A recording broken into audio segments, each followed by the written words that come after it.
দফায় দফায় ঝড় বৃষ্টির পর রাজ্যের তাপমাত্রা বেশ কিছুটা নেমে গিয়েছিল। বেশ মনোরম আবহাওয়া পেয়েছিল রাজ্যবাসী।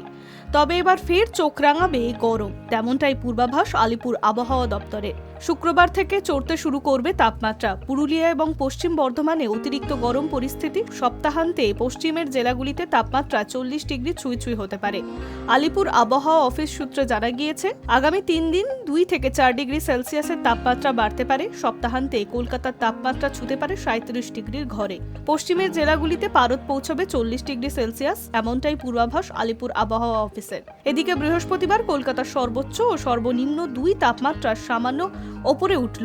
সকাল সন্ধ্যায় মনোরম পরিবেশ থাকবে, তবে বেলা বাড়ার সঙ্গে সঙ্গে উষ্ণতা বাড়বে। পরিষ্কার আকাশ, বৃষ্টির সম্ভাবনা নেই। আগামী 3 দিন 2 থেকে 3 ডিগ্রি সেলসিয়াস তাপমাত্রা বাড়তে পারে। বৃহস্পতিবার সর্বনিম্ন তাপমাত্রা 25.8 ডিগ্রি। বুধবার দিনের সর্বোচ্চ তাপমাত্রা ছিল 38.8 ডিগ্রি। দক্ষিণবঙ্গের পাশাপাশি উত্তরবঙ্গেও তাপমাত্রা বাড়বে। আগামী 3 দিনে 2 থেকে 4 ডিগ্রি সেলসিয়াস পর্যন্ত তাপমাত্রা বাড়তে পারে বলে পূর্বাভাস।